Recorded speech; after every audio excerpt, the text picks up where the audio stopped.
For the first 2 million years of human existence, we were not hunters. We were the hunted.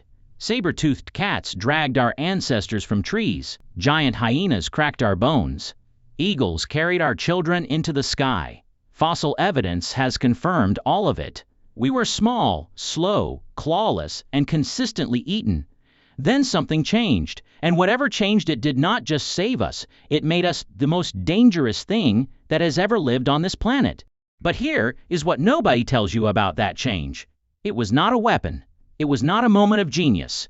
It was not one discovery that flipped everything overnight. It was something slower, stranger, and far more disturbing. And the evidence for it is not buried in history books. It is buried inside your body right now. Your hands are the first clue. Look at them. No claws, no venom, no crushing grip designed by evolution for killing. Compare them to a lion's paw, a crocodile's jaw, a falcon's talon. Every serious predator on this planet carries its weapons in its body. You do not. For millions of years, that made you prey. Small prey, the kind that other animals did not even consider dangerous. Paleoanthropologists studying fossil sites in South Africa found something that should be more famous than it is. Inside the bones of early human ancestors, they found puncture marks, not from tools, from teeth, large teeth, predator teeth, leopard-sized. The same ancestors whose descendants eventually built cities were, for an extraordinarily long time, being eaten inside caves by the things that now hang on walls as trophies. That is not a metaphor. That is the actual fossil record. So what changed? The easy answer is tools. Humans made spears, and spears changed everything. But that answer arrives too late and explains too little. Because the moment humans stopped being prey did not happen when the first spear was thrown. It happened before that. It happened in a shift so quiet the fossil record almost missed it entirely. It happened when humans stopped running alone. For millions of years, early hominins moved through dangerous landscapes the way most prey animals do. Scattered, reactive, alert. Every individual responsible for its own survival. That model has a ceiling. A single early human against a saber-toothed cat was a meal. No version of individual cleverness changes that equation. But something began shifting roughly 2 million years ago. The archaeological evidence suggests early humans started moving differently, camping together, eating together, protecting each other's young, not because they were kind, because the ones who did it survived longer and left more descendants. Cooperation was not a moral choice. It was a survival technology. And it worked in a way nothing else could. Because predators are built for one thing. A lion is built to kill one animal. A crocodile ambushes one target. An eagle takes one child. Every large predator on the African savanna was optimized for individual prey. None of them had an answer for what humans became when they moved together. One human was prey. 10 humans coordinating were something else entirely. Something no predator's nervous system had evolved to handle. But cooperation alone did not finish the shift. Something had to change in the quality of what humans could do together. And that something was communication.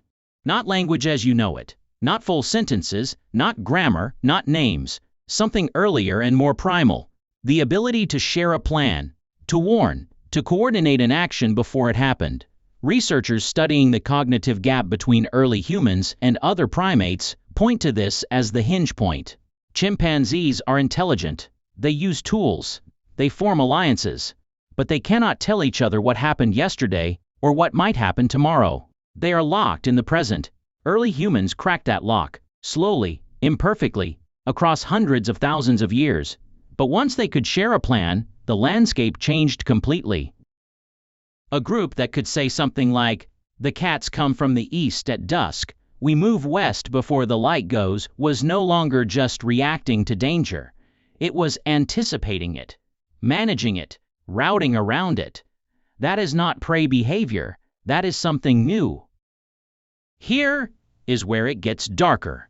Because once humans could plan together, they did not only use that ability to avoid predators, They used it to become one. The transition from prey to predator did not happen because humans became physically stronger. It happened because humans became strategically dangerous in a way no large carnivore could predict or counter. A lion hunts by instinct refined over millions of years. It has patterns. It has limits. It needs cover, proximity, surprise, and a prey animal that cannot coordinate a response. Humans removed every single one of those advantages. They hunted in open ground. They hunted in daylight.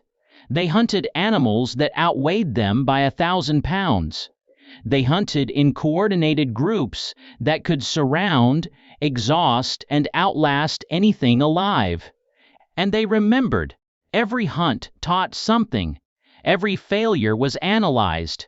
Every success was repeated with refinements. The predators of Africa had never faced anything that learned between attacks. And the fossil record shows what happened next.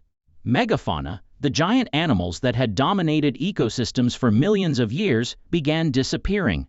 Not all at once. Not from climate alone.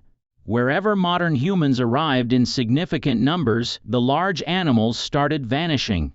In North America, roughly 35 genera of large mammals disappeared within a few thousand years of human arrival. In Australia, the pattern repeated. In Madagascar, in every island system humans reached. Scientists debate the exact causes: climate, disease, habitat change. But the timing is uncomfortably consistent. Humans arrive, giant animals disappear. That is not coincidence. That is a signature. And here is the part that should stay with you. The animals did not vanish because humans were the biggest, or the fastest, or the most physically powerful thing in those ecosystems. They vanished because humans were the least predictable. A mammoth could read a lion. It had millions of years of evolutionary programming that told it what those animals were, what they needed, and how to survive them. It had no programming for what humans were becoming. A group of soft-bodied, slow animals that could appear from any direction, at any time, in any weather, with objects that killed from a distance, using plans that changed every time. You cannot evolve a defense against something that keeps changing its strategy. That is what the transition was. Not a moment, not a single invention. A slow accumulation of social intelligence, communication, cooperation, and memory that crossed a threshold no other species has ever crossed. The moment humans stopped being prey was not the moment we became stronger. It was the moment we became too complicated to eat. And we have never looked back. Every large predator that survived contact with humans did so by learning one thing: avoidance. Not because we were physically superior, because we were cognitively relentless. We followed, we planned, we returned. We taught what we learned to our children, who taught it to theirs. We carried the memory of every predator forward, through time, in stories, in warnings, in fear. You are the descendant of the ones who survived. Every ancestor you have made it, through a world that was actively trying to kill them, not by being the strongest animal in the landscape, by being the most dangerous mind in it. That is not ancient history. That is your inheritance. Your hands still have no claws. Your jaw is still weak. Your body is still slower than most things built for the hunt. But you are here, and the saber-toothed cat is not. And you are watching a video about them. Think about what that means. If this changed how you see yourself, subscribe. There is more buried inside the human story than most people ever get to hear.